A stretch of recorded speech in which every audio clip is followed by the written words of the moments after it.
Imagine you're surrounded by 1,000 years of priceless knowledge, science, history, and philosophy. Now, imagine a mob is coming to burn it all to ash. What do? Do you run? Or do you stand and fight, alone?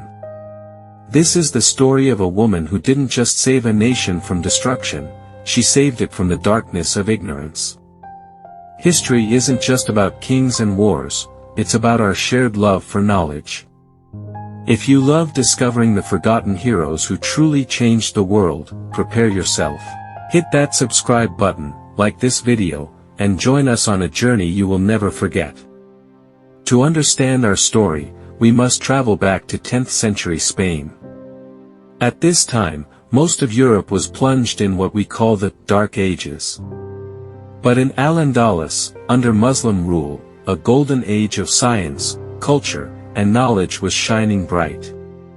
And the heart of that golden age was the city of Córdoba. The Caliph of Córdoba, Al-Hakam II, was a true scholar king. He didn't just rule a kingdom, he cherished books. His personal library was rumored to hold over 400,000 volumes, more than all the other libraries in Europe combined. It was the greatest collection of knowledge in the Western world.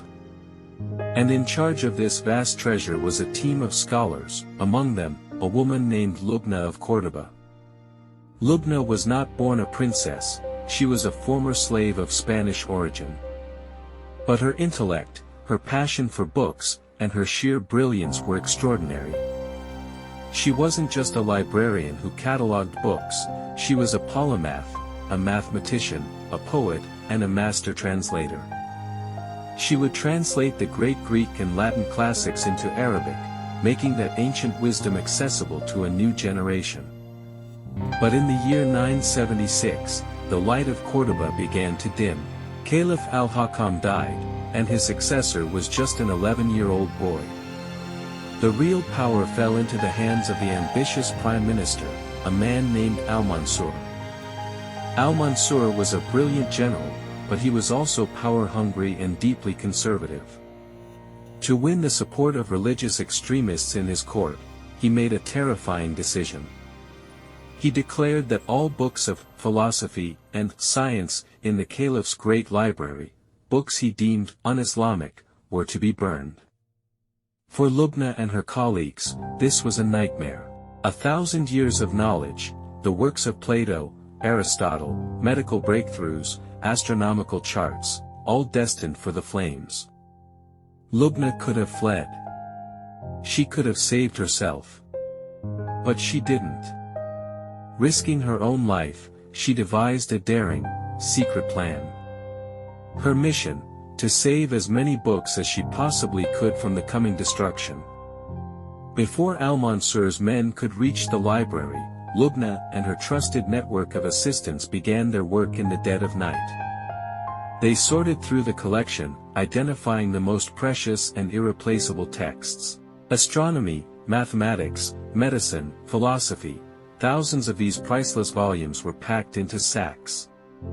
Then, under the cover of darkness, they began smuggling the books out of the palace.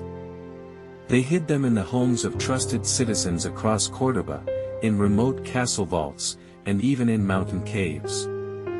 It was a silent, desperate heist for the soul of civilization. If they were caught, the punishment was death. Finally, the dreadful day arrived. Al-Mansur's soldiers stormed the great library.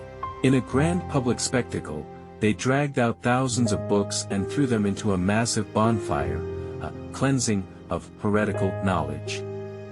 The skies above Córdoba filled with black smoke. Al-Mansur and his supporters cheered, believing they had extinguished the light of reason. But they had no idea. What they were burning was mostly a facade. The volumes they threw into the flames were largely duplicates, poetry books, or copies Lubna's team had made.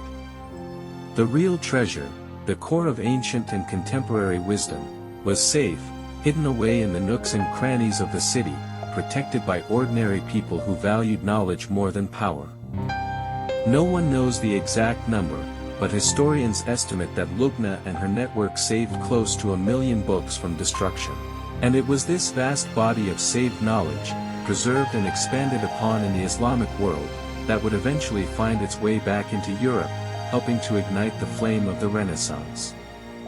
The very wisdom one man tried to burn, would one day pull an entire continent out of the darkness. A man with a sword can conquer a kingdom. But a woman with a book can change the world. The story of Lubna of Córdoba reminds us that the fire of a tyrant is temporary, but the light of knowledge is eternal. If this story of one woman's love for knowledge inspired you, let us know by hitting that like button. And tell us in the comments, what book has had the biggest impact on your life? For more incredible and forgotten stories from history, don't forget to subscribe. We'll see you in the next chapter.